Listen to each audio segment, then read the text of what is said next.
Hi, it's Guy DiMartino. I am a Northwest Indiana estate planning and probate lawyer, and today I'd like to answer a question that I recently received.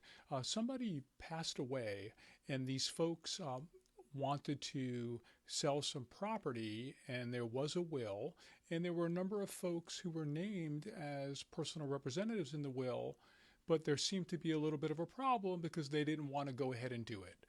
But before I answer the question and explain what will happen if you don't want to be a personal representative and how you go about disclaiming or declining to be a personal representative, if you ever have any questions about an Indiana estate plan or any concerns regarding somebody's probate, you can always reach out and set up an appointment with me at indianaestatemeeting.com.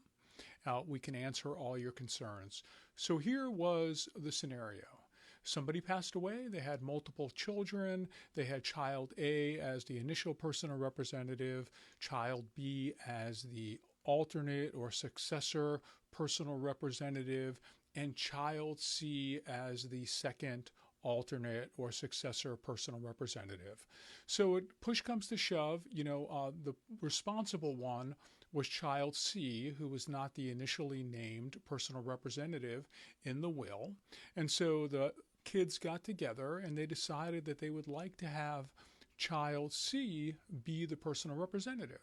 So child A didn't want to be the personal representative and child B didn't want to be the personal representative. So how do we get the court to appoint child C?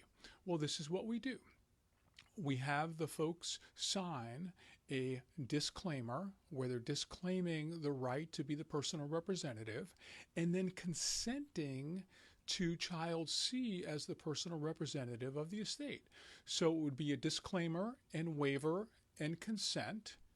And typically the courts will go ahead with what the parties want as long as child C was able to qualify to be the personal representative. So that is the simple question. If you don't want to be the personal representative, if you got too much going on in your life, for instance, I've had people in the past who've been dealing with some illness and some sickness, and they just didn't want to have to deal with all the paperwork and potential strife.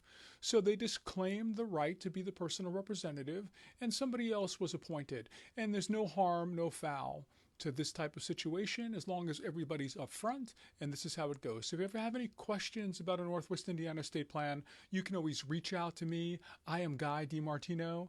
Have yourself a great day.